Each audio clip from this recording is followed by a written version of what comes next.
Hello, I'm Alan Stoga, chairman of the Tällberg Foundation. I think we're in an extraordinary moment when historians eventually try to figure out the relationship between the United States and the rest of the Americas, if not the world. I'm beginning to wonder if September 2025 might turn out to be one of those pivot points that great historians will write books about. Reportedly, the Trump administration has just told the Congress that the U.S. is in something that they call a non-international armed conflict with drug cartels that are variously described as designated or specially designated terrorist organizations, which are terms defined in the law, or domestic terrorist organizations, which is a new category that is to be discussed. President Trump has told Congress that the cartels have caused the deaths of tens of thousands of American citizens each year and that they threaten national security domestically and globally. That is practically a declaration of war. But actions speak louder than words. The United States spectacularly destroyed three boats and their crews in the Caribbean, which you can watch on Truth Social. They've boarded another, probably others that we don't know of in the Caribbean, which are allegedly tied to Venezuela's Cartel de los Soles and to Tren de Aragua. We, the United States, have announced a $50 million bounty on President Maduro. Thank God it's not dead or alive, but for the arrest and detention of President Maduro. And the American military is deployed in the Caribbean in strength that I was just told brings more firepower than the U.S. committed to the Battle of Midway in 1942. There's a lot of military assets either floating around or flying over the Caribbean at the moment. What's going on and why is it happening? For insights, I'm joined today by two people with extraordinary expertise. Chris Dalby founded World of Crime and is an investigative journalist with deep expertise on the cartels, and Kiona Raleigh, who leads ACLID and is professor of political violence and geography at the University of Sussex. Those two organizations, World of Crime and ACLID, are enormously important resources for anyone trying to understand the evolving global political and military landscape. You can find them in their references in the questions and answers, and you should access both of them. I'm going to ask you to use the Q&A channel for questions today, not the chat channel. So anything you want to ask, please put it in the Q&A. And I will, as we go along and later in the next hour, try to get to it all. So welcome, Chris and Cleona, and thank you for doing this. I absolutely hate bearing the lead. I was taught not to do that a long time ago. But I don't know if we start with Maduro or Tren de Aragua or exploding boats or presidential messages. So maybe I'll just ask the 60 or 80,000 question. Yeah. Might we be witnessing the launch of a new forever war that is some kind of marriage between what we knew of the past as the war on drugs and then the global war on terror? Is this potentially a new forever war? Chris? I think everything points in that direction. For all that we like to criticize the Trump White House for its somewhat erratic foreign policy, on this, the messaging has been laser focused. On virtually the first thing that President Trump did in office is sign an executive order naming significant criminal groups as terrorist organizations. The continuation of that was the ratcheting up of sanctions and, as you said, rewards for the capture of politicians, officials, leading kingpins, up to the tune of $50 million for Maduro. From there in August, we see a massive deployment of military power to the Caribbean, including, let's not forget, 2,500 Marines with an amphibious launch ability. Within weeks, he uses that power, and now we're seeing boats being destroyed in the Caribbean. There is no domestic or international resistance or pressure at the moment that I believe could derail that progress, if we want to put that label on it. So I think that we need to expect an escalation. And that escalation could be snatch and grabs on Venezuelan and Colombian territory, all the way to a long-term armed invasion. And I believe that the evolution Of Venezuela, armed invasion. Of Venezuela. But if I was Mexico, even Colombia, I would be very concerned right now. Cleo, how are you approach all of this from a very different perspective than Chris does, which is why I think having this complementary conversation is going to be fascinating. How are you thinking about all this in the world you live in? Thanks, Alan and Chris, of course. It is a very important conversation, and I understand that there's quite a lot of focus at the moment about what's been happening specifically within the kind of near abroad of the US. But these actions have multiple audiences, is how I put it. They also have quite a few comparators around the world, which is that the first thing I would say is that the focus on definitions or the legal rights these are justifications that will be kind of retrofitted as and when necessary, I think, by the administration. But it brings up a really important question of what is the comparison or what are the similarities between cartel-like organizations and terrorist organizations or terrorist tactics.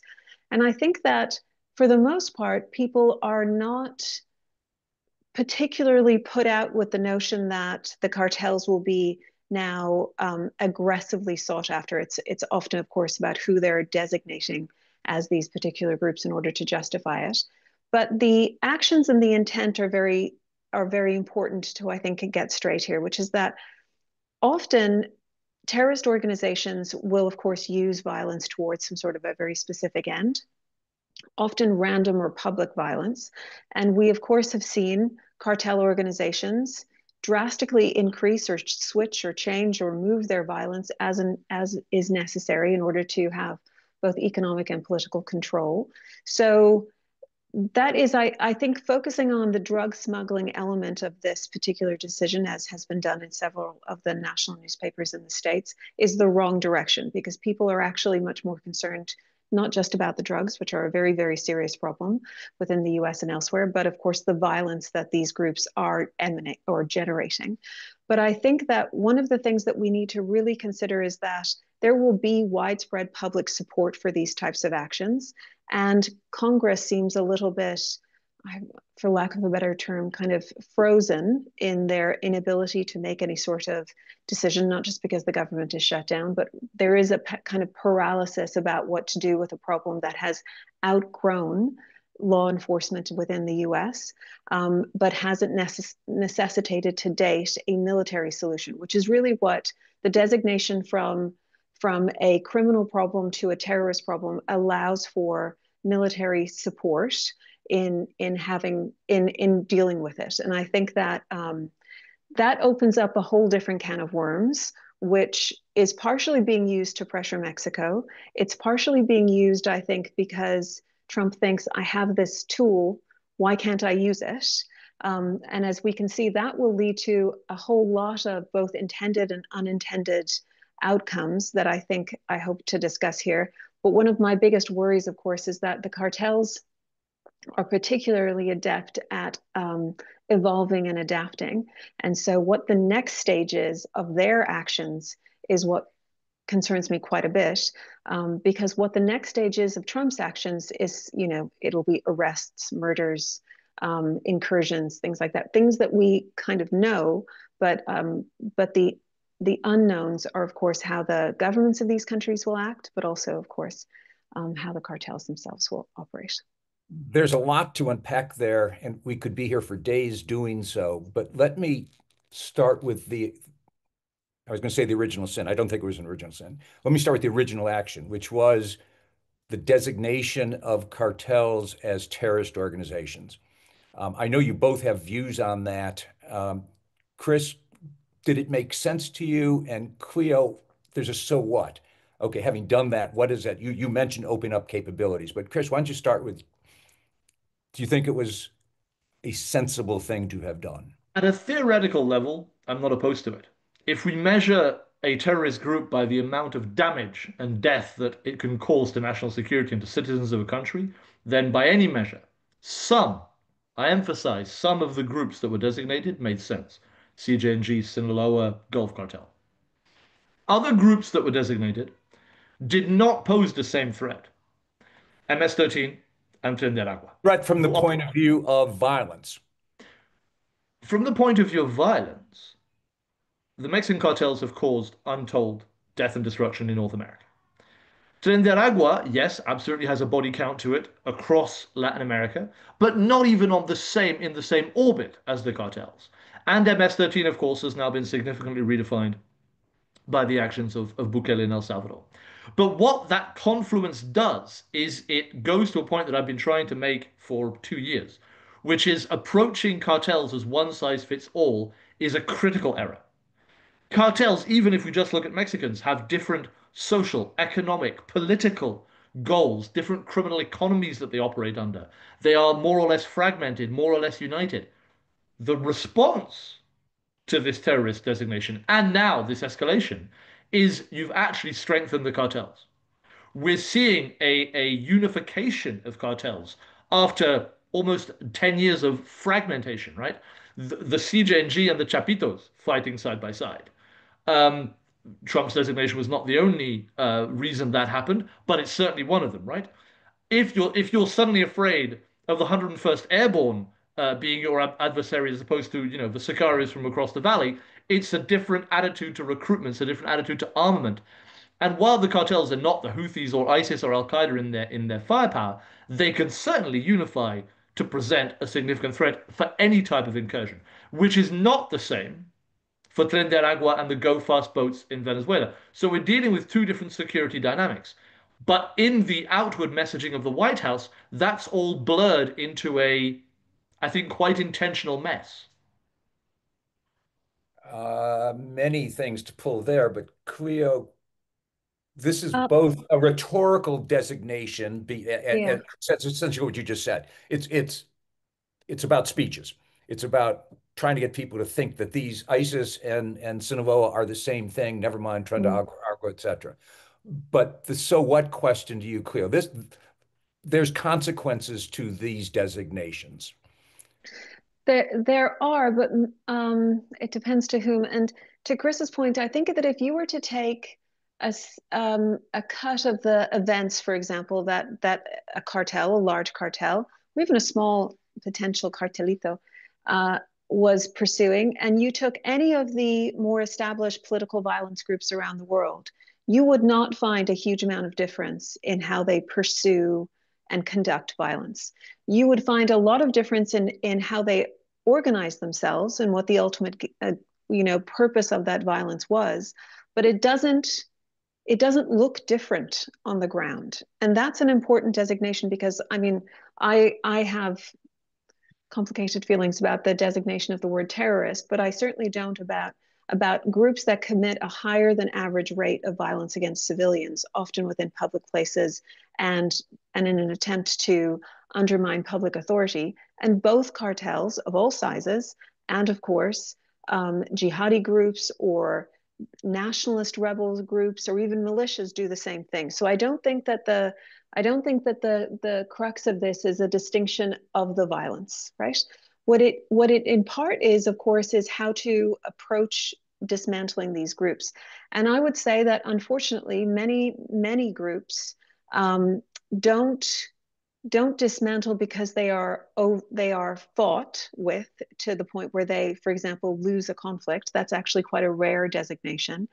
But often violence becomes too expensive, as opposed to different forms of either anti-government engagements or acquiring political power is done through other means. And so I guess I would turn to Chris and ask, what is effective against cartels? Especially if one of the designations that I would question is, with cartels we see a far lower rate of government cartel violence, as in violence in which the government plays a part compared to other, let's say, an insurgent group that has some terrorist activity like maybe Al-Shabaab. Um, but my bigger concern is that even with overwhelming amounts of state violence towards groups, it's still quite difficult to stop their behavior. They evolve. Like I said, rebel groups evolve, cartel groups evolve. I just think that cartels have, because of their motivation being primarily an economic or business one, a much wider range of evolutions than these other groups do. Thank you, Cleo. I completely agree with you that cartels are interested in doing business. Following the money is the only thing that has ever worked. Whether it's the Mexican cartels, whether even prior to Mano Dura in El Salvador, going after MS-13's ability to send remittances, going after front companies, shell companies. Um, I see from my friend Victor in the comments questions about PCC and Red Command in Brazil. Going after their ability to take over state functions and offer public services in Rio, in Sao Paulo, and other cities. Closing off those aspects requires dramatic and rapid shifting from the cartels, which they are not always able to do.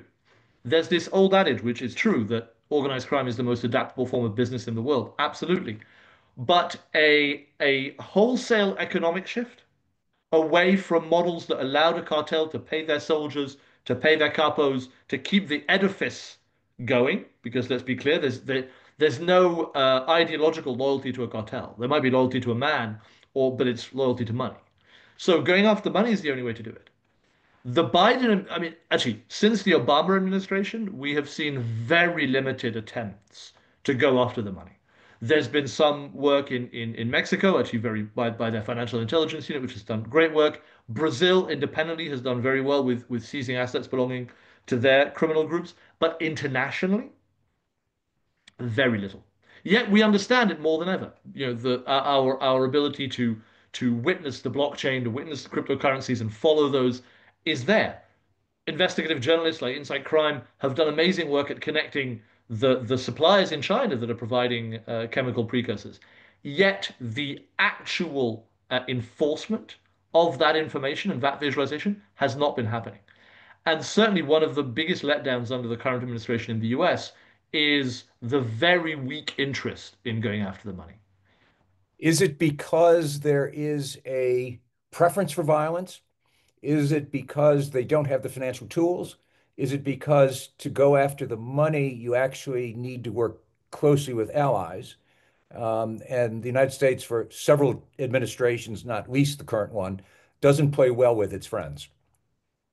I'll just pop in here because I do think that to some degree, just a show of force is what Trump is particularly interested in. There may be, in fact, much more sophisticated geopolitical options on the table for other members of the administration or even elites within the neo-broad governments. But I think that for Trump, he sees examples like Duterte in the Philippines, and he thinks, yeah, I can do that. I can go after these drug smugglers or these cartel members with overwhelming violence that I have at my disposal because of the security state, and he wants to use it. And people, the general public wants to see some sort of action related to the very, very serious drug problems within the states. And the sophisticated financial work that Chris is speaking about is largely invisible, so there isn't a huge amount of glory in saying, we closed down the bank accounts that allowed these groups to operate, even if that's far more effective. So I would say that what's happening with ICE and what's happening potentially with much more aggressive policing and potentially military activity increasing within the region is related to just a simple show of force that will be poorly applied in a lot of cases, and leading to very high numbers of deaths, but very unlikely to lead to denting this problem. But to Chris's point, this is not only the current administration. It's become an American habit for now quite a long time. Obama's 2 terms, Trump's first term, Biden's term, and now. So we've at the very moment where we have more financial transparency and more financial tools, we're not using them. Famously, every American knows that Al Capone goes to jail not for murdering people, but for not paying taxes while he murdered people. So it's long established that is an effective. But I want to push maybe Chris or whichever. Why aren't we doing that? It may just be because it's more spectacular. It may just be because we have this we the United States, this incredibly dominant military power, as Madeleine Albright famously said.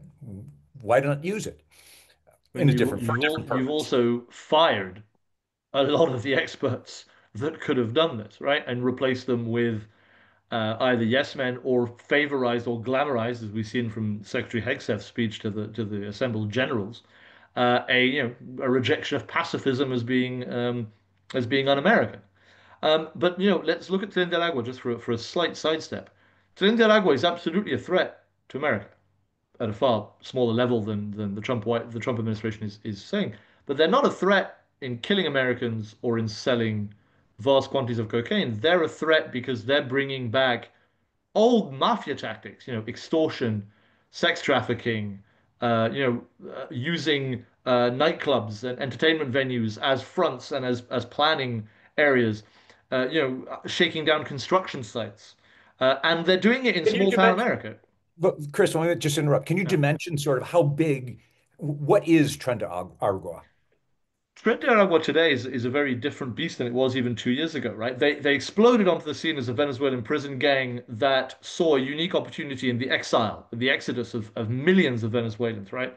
First to Colombia, then Peru, Ecuador, Chile, and then north, Costa Rica, Mexico, the US. And it's the same playbook when they embed themselves in these movements of Venezuelans. They offer them safe passage across borders. They offer them, jobs and places to stay and contacts when they get into cities with existing Venezuelan populations. But the price of that is that you're on their hook, and then they can use you for drug trafficking, for extortion, for sex trafficking. And when I say drug trafficking, I mean local drug sales of drugs like ketamine or pink cocaine or 2C, not cocaine and fentanyl. And what you see in these cities, so New Jersey, Baton Rouge, Nashville, Bozeman, Montana, cities with long-term Venezuelan diasporas, and that's where Tren de Aragua operates. Now, yes, that has been significantly weakened by the massive ICE operations. So certainly a convenient byproduct for the administration. But they're doing economic crimes. They're not doing, they're not going up against the cartels or all the Dominicans on the East Coast or the Colombians in South America. They never had the firepower to do so. Cleo? Just on that note, so I fully agree that there's an element of we've got the force, why don't we use it? But there's also a sense that, as you mentioned, during both the Obama, but far more so the Biden administration, there was an explosion of violence globally, and there was also an explosion of gun violence within the U.S. that has only this year likely to reach 2024 levels, which are still far higher than 2019 levels, right? So there was a reluctance of different administrations to use their own security forces to counter what are known problems. Now, to Chris's point, I don't think that those gun deaths are related necessarily to drugs, although the drug crimes in the States are pretty significant, as are the drug deaths. And I don't think we can take away from that. That's one of the reasons why I think the Trump administration has a little bit of a carte blanche here for the American public, because they don't want this problem to expand. With synthetic drugs coming in, there's unbelievable possibilities that this problem will get far worse than better. But I will say that when it comes to the distinction or the designation of these groups like that, it's also part of a well-established and I think pretty accurate assumption that many of the governments for whom this is a domestic problem, the violence, as Chris mentioned, or the cartels, they are incapable of dealing with it, right? These groups have gone from strength to strength, and there is an exhaustion with states that are not choosing quite extreme ways to deal with it. So, for example, obviously El Salvador is up there. Even if the solution is wrong, it still feels like they're doing something in order to counter what is an extreme problem.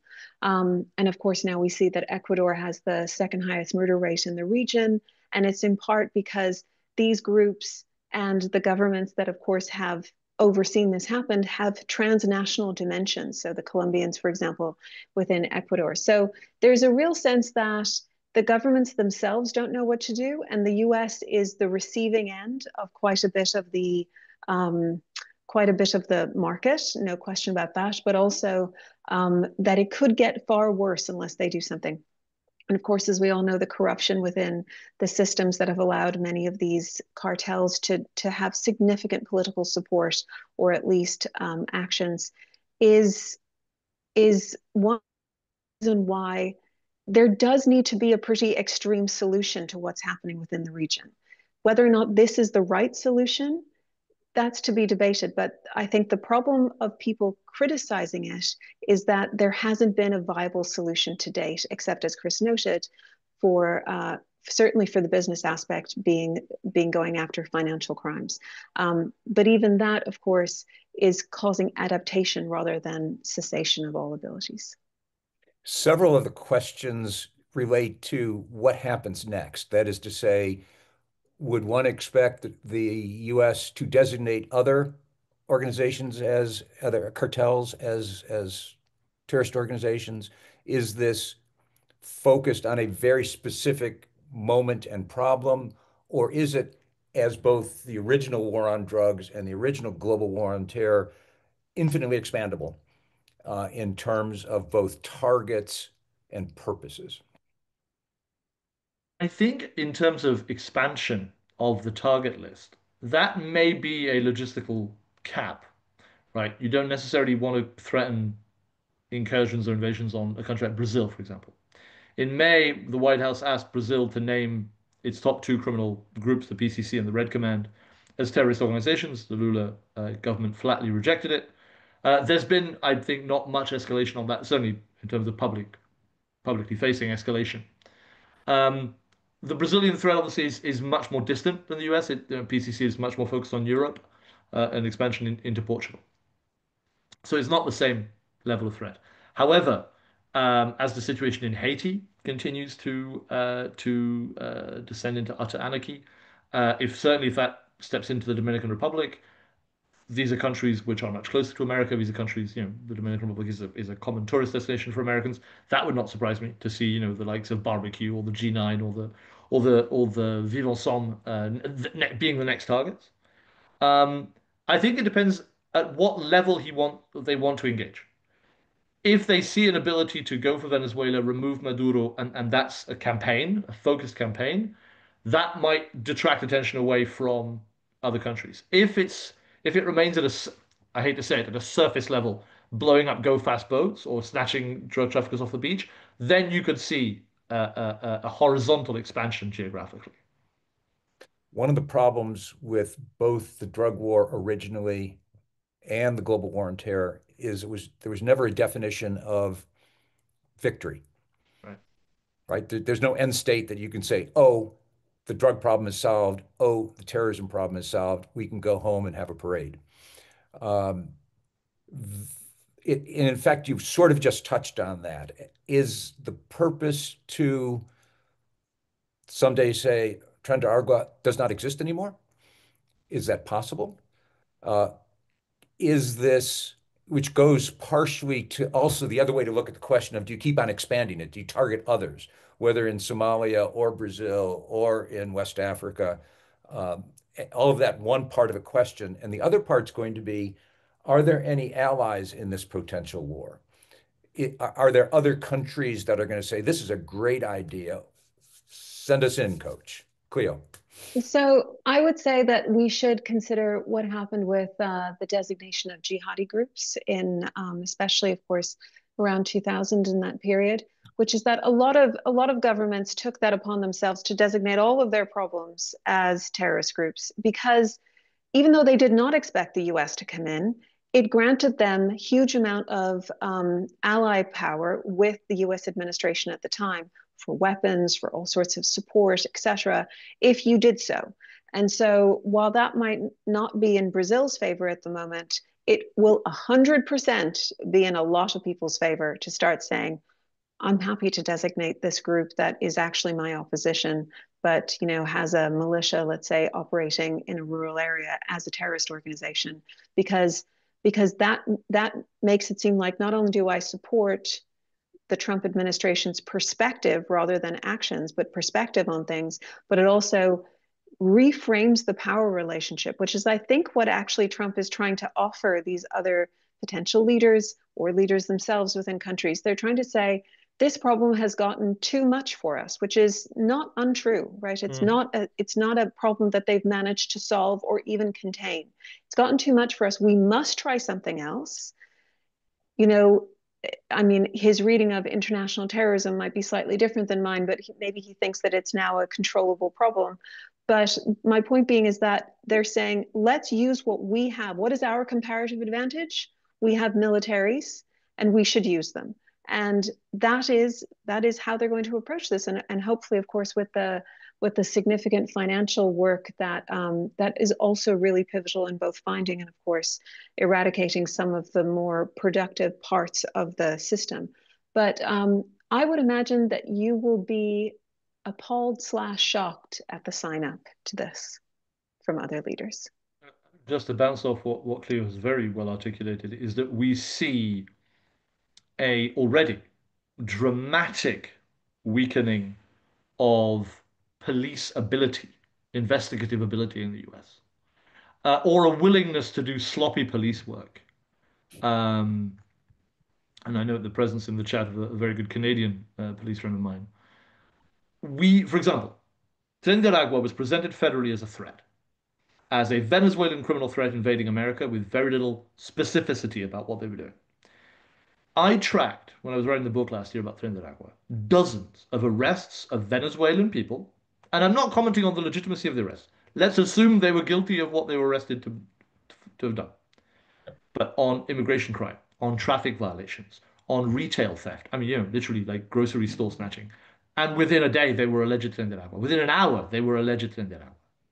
That is a police, and I had police sheriffs off the record tell me, why wouldn't we say they were Tren de Aragua? A, they might be. B, it gets us attention. C, I get promotions. D, we get access to federal budgets for our police force. There was zero incentive for them not to lie. And we see that same logic applied to the international stage. Who knows who was on those go fast boats? Not the Venezuelans, not the Colombians, not the Americans. On top of that, the complexity of those boats, it's simple, right? They were drug traffickers carrying cocaine into the Caribbean. Likely, possibly. Let's assume, again, let's be nice and generous and assume that all those boats had cocaine and drug traffickers on them. If they did, they were the lowest rung on the criminal hierarchy. And those go fast boats are used by illegal migration or coyotes. They're used to move fuel, they're used to move guns, and they're also used on occasion by legitimate enterprises who want to stay off the radar. The first boat he sank had 11 people. That's a hell of a lot of people to move drugs, right? That on a go fast boat, you're reducing the amount of space you have to move the profitable stuff. So it's likely that a high percentage of the people who were killed on those boats had nothing to do with drug trafficking at all. But it makes for a spectacular video. For sure. The question becomes, does it make for a next step of policy? And that goes in two directions. You've both suggested that there are going to be no shortage of countries around that will say we can join this crusade because it's in our interest, either our political interest, our social interest, our military interest, maybe are legitimate before all of those words, maybe not so legitimate. What about, you're both sitting in Europe. How do the Europeans look at all this? Well, I'm technically in Florida at the moment, Ah, technically and really. So I can tell you the oh, welcome, welcome. well, thank you very much. But I will, in fact, I was just thinking about something that Chris mentioned, which is that it could have been that such a boat was moving people, right? Trafficking. I have no idea. But in a situation like that, Trump could easily turn that around and say, illegal movement is illegal in the States, making these people guilty of a crime, in which case I have declared myself able to say, if you have some level of organization and you're engaged in illegal activity, and that illegal activity may correspond to some level of violence, I'm covered under this. But I would not focus overly on the like I even mentioned before, the kind of retrospective justification, because there's such enormous amounts of impunity within the security services, not just in the US, but also more broadly. So we may want this to be tied up with a bow and said, okay, is this technically legal or is it illegal? But it probably is not causing absolutely anybody to lose any sleep over the matter, whether it is to if they're discussing with Congress, if they're giving a comment to the New York Times, or if they're talking with Trump. But in Europe, I was just thinking that there is, I mean, Chris and I might agree or disagree with this, but there is an enormous public problem with migration especially within the UK. Part of that is that it's been elevated to now kind of a public emergency, and part of it is that there was largely unrestricted movements post-COVID, and there would need to be some pretty fundamental changes in everybody's perspective to treat that like a law enforcement issue rather than a home office immigration issue. Do you see what I mean? Like the jump that Trump is trying to make to, you're doing something that is, even with ICE, you're doing something that is illegal, so I'm going to treat you like you have committed a crime, versus some American public saying like, well, maybe it's not a crime when it is. But in Britain, that the element of crime to what's happening, especially with migration or in associated or any sort of an associated transnational drug trade, it's not the first port of call in the slightest. So they would probably just say, basically, again, we have kind of a Duterte operation happening in the States, but I can't imagine it's even in the top 10 of problems that they are currently having with the Trump administration. Chris, what do you think? I'm formulated mindset. I absolutely agree with Clement. There is a major migration-related crime issue across Europe. The problem is the cost that it takes on democracy to treat migration as a fundamental criminal problem. There's an alarming situation happening in Belgium right now. Over the last few years, the mistreatment of legal asylum seekers in Belgium and the failure to provide basic services means that the Supreme Court in Belgium and top other courts have fined the government to the tune of 16 million euros for the sloppy handling of prison and migration centers. There's still a basic level of human rights that you have to achieve. This week, the migration minister said we're not paying. This week, the migration minister says, I have a limited budget. Screw your fines. I'm ignoring the judiciary. That's a constitutional crisis right there. You've just undermined your three top courts, and it's a member of the cabinet in the EU, in the heart of the EU. Yes, it's a right-wing nationalist government, Flemish Nationalist Party, currently a majority coalition party in Belgium. But Jesus, that is a really worrying precedent that nobody has picked up on. So I like the way Sweden has articulated it. Sweden has absolutely toughened up and cracked down on crime, needing to do so. A lot of presence of Kurdish and Turkish and Iranian organized crime in Sweden. But they've done it, I think, without compromising their core values. Now you can say that's a small country, limited population, easier to act. But I think it is a model that you can recognize a migration element that is involved in organized crime, crack down on it, go after the money, identify the ringleaders without resorting to to a dog whistle. Although you're not seeing it imitated widely in Europe, never mind beyond Europe. I mean, but I would say that it's not because they don't want to. I think Chris's point about the cost that they think it will assume for their democracy is unprecedented, I guess is maybe a word for it, as is the problem itself, like the magnitude of the problem itself. But I mean, what I guess I would say is that the worrying part here is not necessarily just that illegal migration is a crime. As a permanent migrant, I can tell you that if I tried to get into the U.S. without the requisite paperwork, I know I would be committing a crime. The problem, I think, is that the freedom that Chris alluded to earlier of associating that crime, which is a civil crime, with one that is associated with a violent network, which is, of course, the organized crime, is maybe breaking down at a quicker rate than anticipated, especially as people have kind of just gotten around thinking of illegal migration as a crime, whereas before, like I said, it's like It was kind of treated like the equivalent of a parking ticket.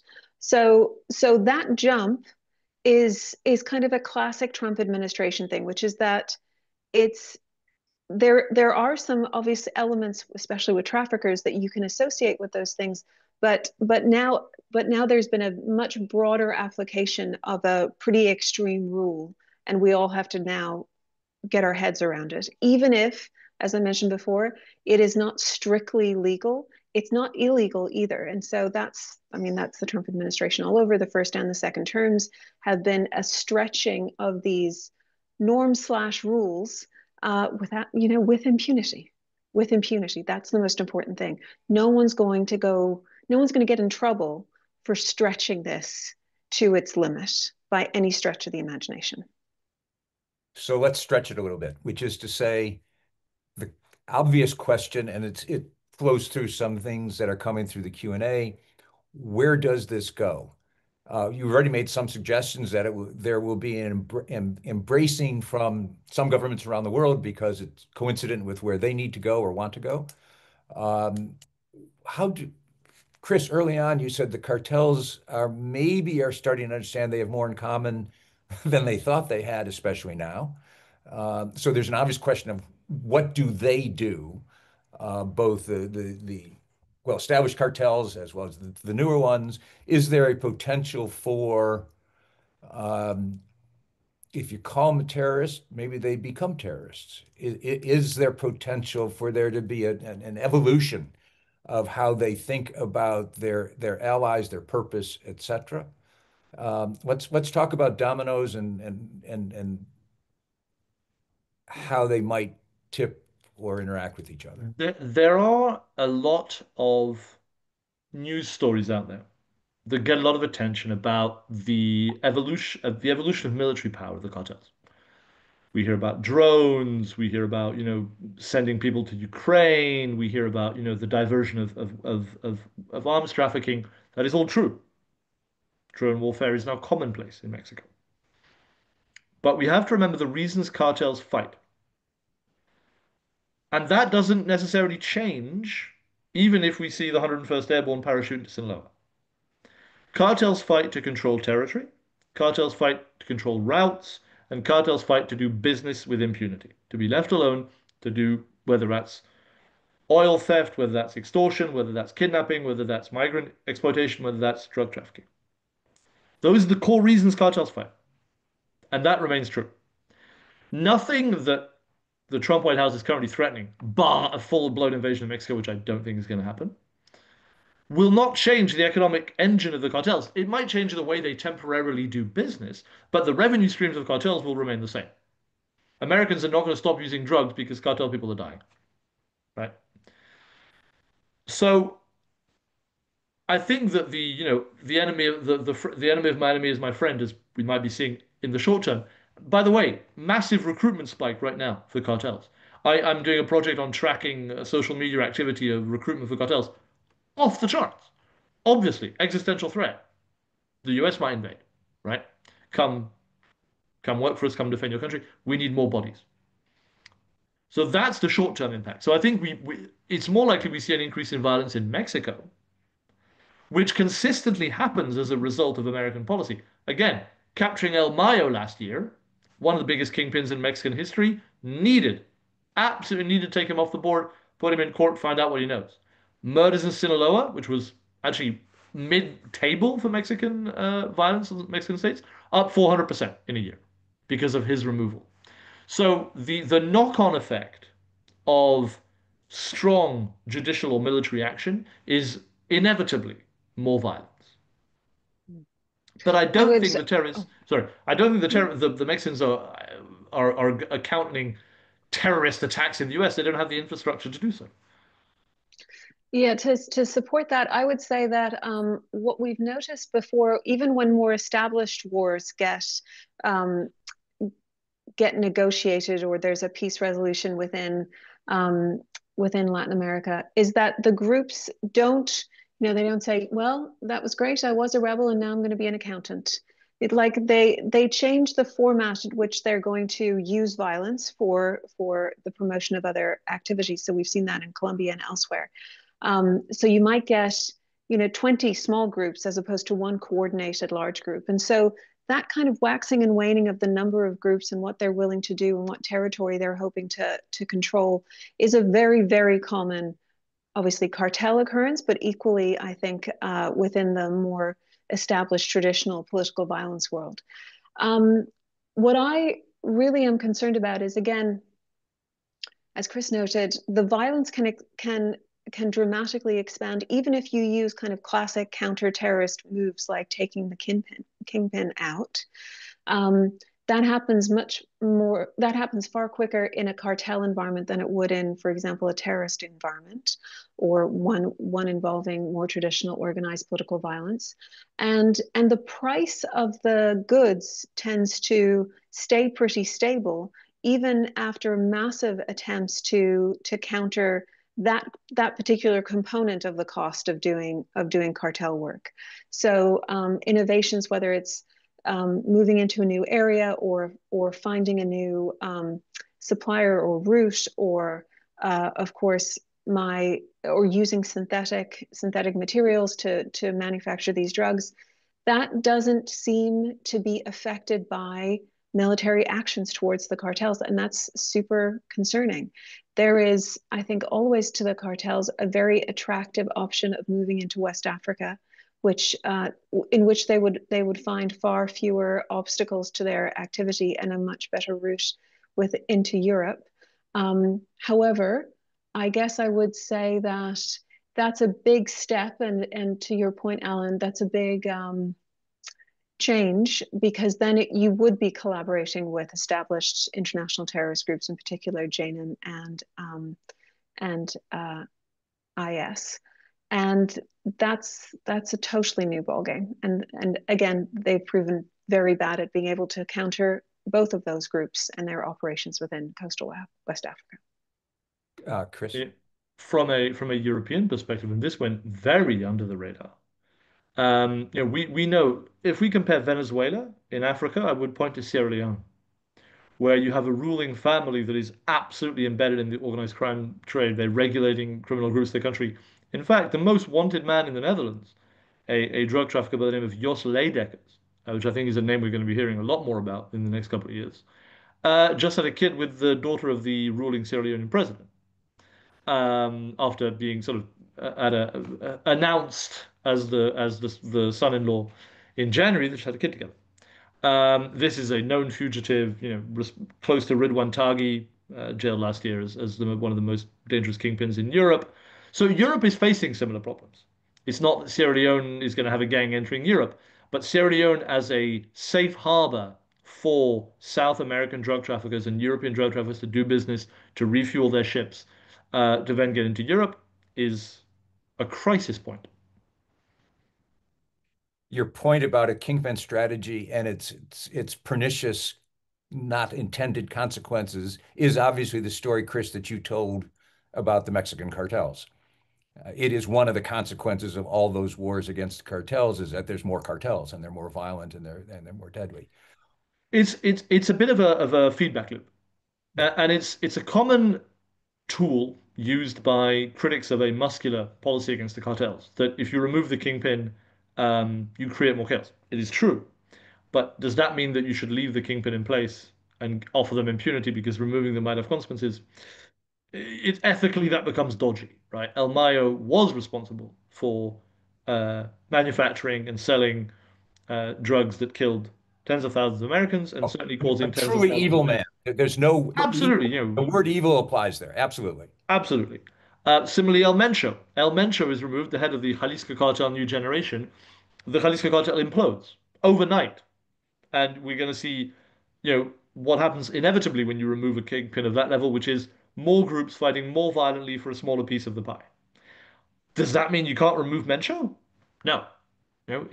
We have, and which is why we have to go after the money, which is why we have to create socioeconomic alternatives to allow young children for whom, or young men especially, for whom joining the cartel is not seen as a step into criminality.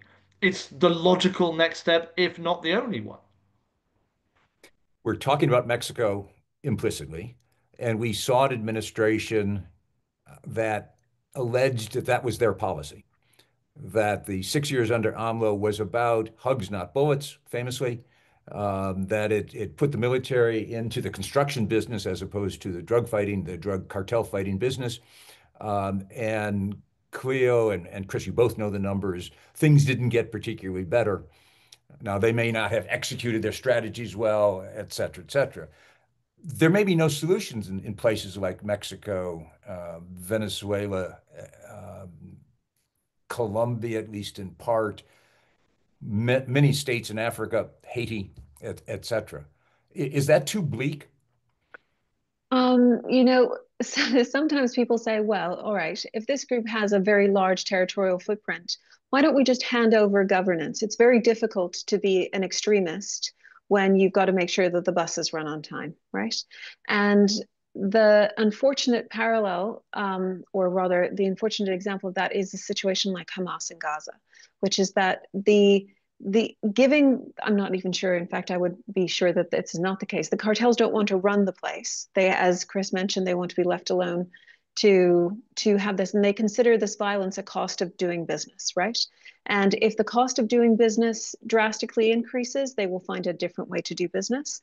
But getting rid of drug cartels and drug use is a very different problem to getting rid of violence, even if they are in some ways combined for this tactical advantage that both the cartels and terrorist groups use. So I would say that there is a solution and that there are extremely uncomfortable trade-offs that each and every one of us will have to confront with this solution, extremely uncomfortable ones, because it would also be, as much as what Duterte, for example, did in the Philippines was truly atrocious because of the extreme way that he went about handling the opposition and, of course, his purported enemies. The he is never considered to be a bad president for how he dealt with the drug war, which of course was which was at a much earlier stage than some of these than some of this use is across the U.S. and other places. So what I would say is that if we're going to criticize the Trump administration's approach to this, and there are valid criticisms, then dealing with the problem as it is, rather than how we want it to be, is one of the first stages to do that. And I don't think that there are many, many other viable solutions outside of the fact that there 100% should be a focus on the criminal finances of how this works, alongside a much more rigorous approach to the violence that these groups are able to enact upon communities. Chris?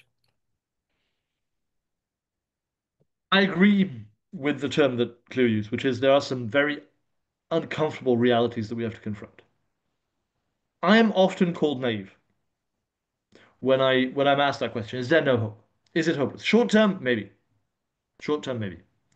But if we look back 30, 40 years, how many countries that are now relatively stable in Latin America were certainly not, whether it was military dictatorship, whether it was, narco states, whether it was corporate abuse, whether it was, higher levels of violence. Of course, there are countries that have declined catastrophically, Haiti, Venezuela.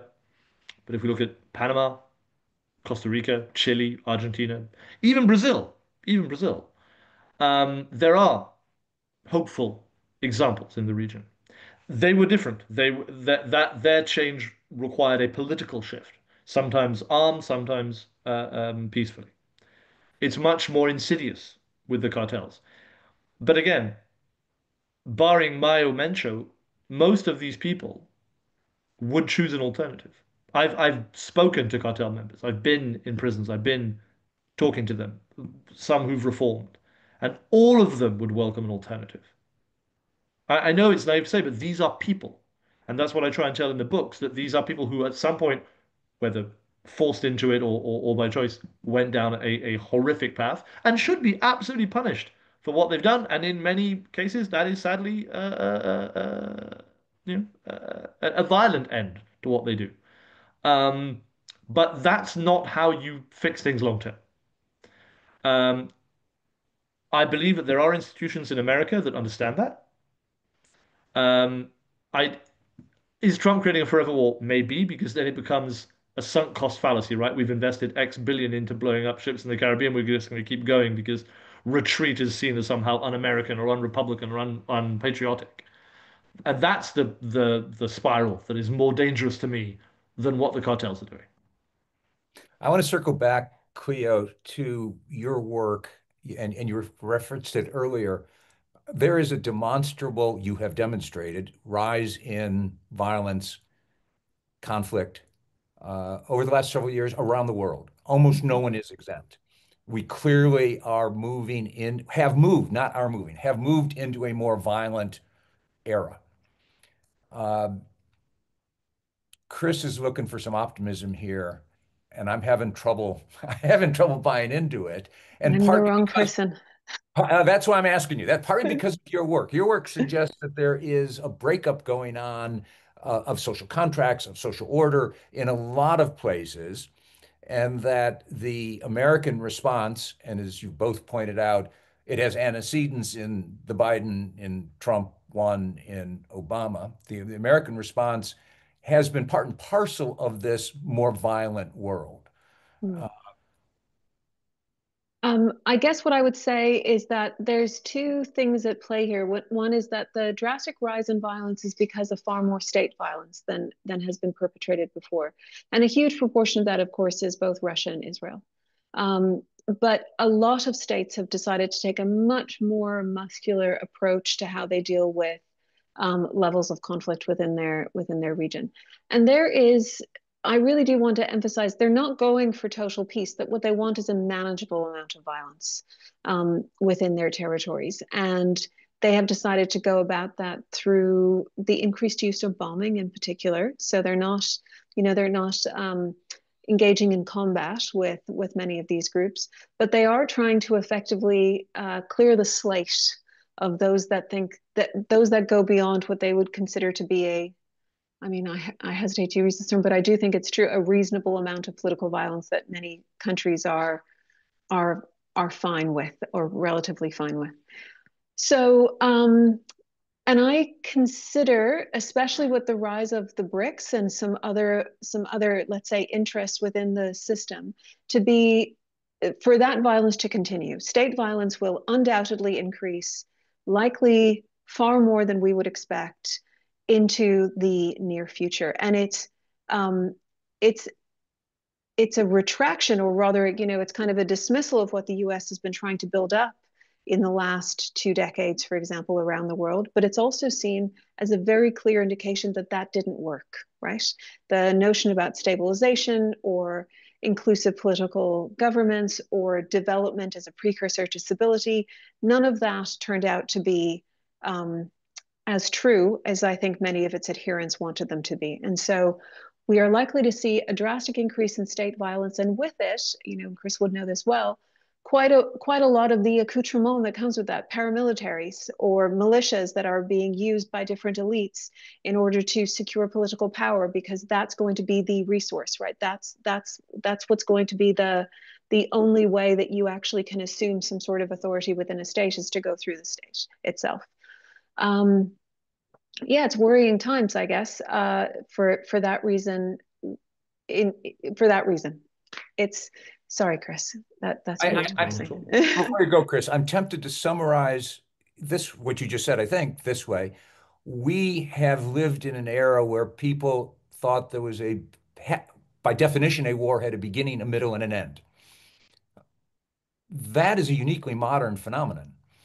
I would argue. My reading of history, the Hundred Years' War, is a perfect example. The 50 Years' War. Though the war used to be a more permanent condition, violence used to be a more permanent condition. We thought the war to end all wars, and then the second war to end all wars, would end all wars, and it hasn't. And the things we've built up to try to prevent conflict demonstrably aren't preventing conflict.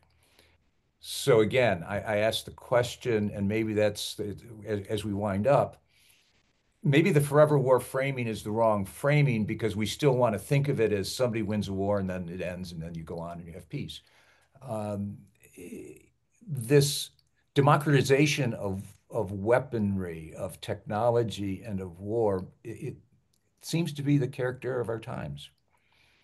I would point to one more worrying thing, which in a Oh, I thought you were tangential way, going to tell me I was wrong. yeah. I'm worried too much. No, I think you are correct. I'll make a negative point, then move to a positive. The blurring of lines between what is organized crime and what is politics is going to get ever blurrier. In El Salvador, absolutely, crime has gone down. Violent crime is down massively. Murder, rape, extortion. But who's carrying out the extortion now? It's not MS-13, it's not Barrio 18, it's elements of the uh, Salvadoran military and police. And anybody who resists are told, oh, we can just throw you in Secot as a terrorist if you don't pay up. We see it in Venezuela most blatantly. We know Nicaragua. There's a comment about Al-Shabaab in the comments, and certainly there we see a blurring of political and crime. In Brazil, at a local level, when the biggest organized crime groups in the country are building buildings and renting out apartments and providing internet and gas and car parking spaces and controlling, who can have internet, building their own apps for Uber replacements. You have I think the topic of criminal governance, whether Mm. it's traditional politics moving into organized crime to fund themselves, or whether it's organized crime, unlike in Mexico, who see political power as a way of cementing their criminal gains. I think that's a major geopolitical trend in the next decade or two. As a positive, and this is absolutely naive in a certain way, we have built examples of institutions that collaboratively do work and do bring about prolonged periods of socioeconomic growth and low crime. Violent crime is trending downwards.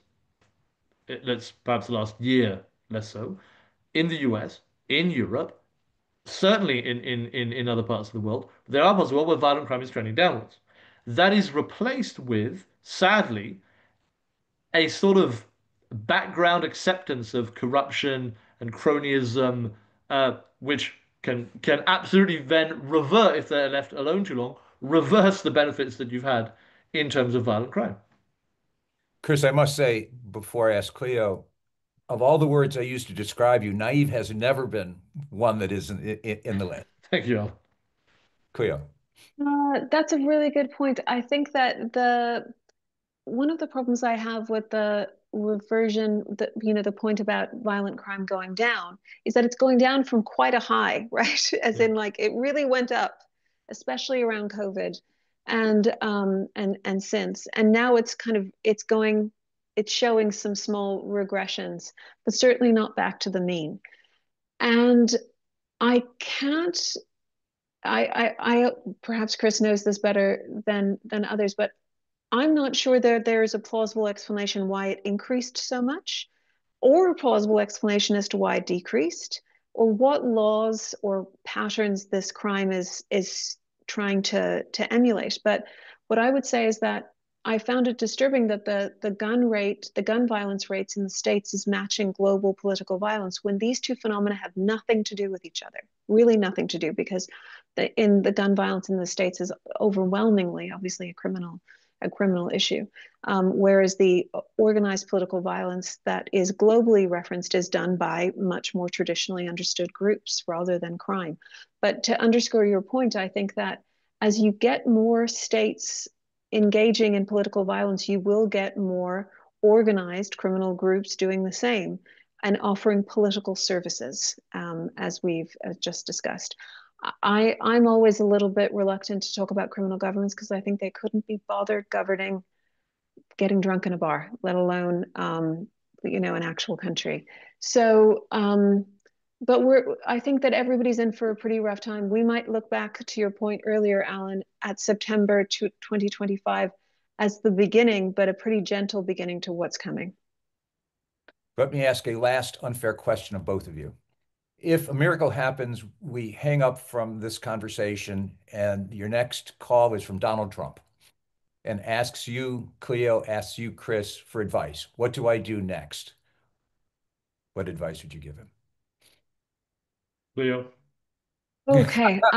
He would never You're a phone me because gentleman. See, it's naive, not. I guess what I would suggest is that he replace the Secretary of Defense. And the reason being is that I do think that what Secretary of needs to War. happen, sorry, Secretary of yes, War. Secretary of War. Let's be precise. What I do think that needs to happen is that there does need to be a very robust security sector, not just reform, but change to understand the threats that are likely to affect both the American people, but equally in the sense of the federal government and of course the Department of War, um, to make the U.S. understand the threats to themselves and others, but also to help prepare others for what threat is going to look like. And I think that the U.S. remains, you know, a potential incredibly important force in trying to put some sort of a lid on the level of violence that's likely to emanate. But I would also suggest that to say that you know other leaders who engage in violence to which they have large scale impunity are simply setting the scene for more, and so there needs to be a much more aggressive response to how those leaders are dealt with. Chris, what's your I advice? would say in unity lies strength. You can go after, and I will say, the drug policies of the US have not worked. Drug seizures are not a deterrent. Arrests and extraditions are not a deterrent. You want to make a military statement? Make a military statement. But make it with the backed up cooperation of Canada, of Colombia, of Mexico. They know better than you who to target. They know better than you where the big major air quotes bad guys are. And at the same time, that level of collaboration on you want to show that you're militarily strong. That unlocks the long-term efficacy, which is going after the money, which is understanding who the real actors are. And also, yes, absolutely fire your Secretary of War. He's an idiot. I want to thank you both for that advice because I think both of your advice ought to be taken. I am not naive, for better or for worse. I doubt if it's going to be taken. So I suspect we're in for a lot more of this. And as you, Cleo, said as well, we may look back and say that this is the opening, sorry, shot in something that and that doesn't end, just continues to metastasize over time. All that said, thank you very much. I learned a lot. I'm sure everyone listening learned a lot. And we'll have to do this from time to time because we're going to have way too much to talk about during the next month. So thank you, Cleo Raleigh, Chris Dalby. And as I said at the start, both of your organizations are doing fabulous work. And I hope everyone who has been listening to this is online checking you out as we end. Thank you very much. Thanks, Alan. Thanks, Chris. This is Thank you really very much. lovely. Bye, everybody. Bye bye.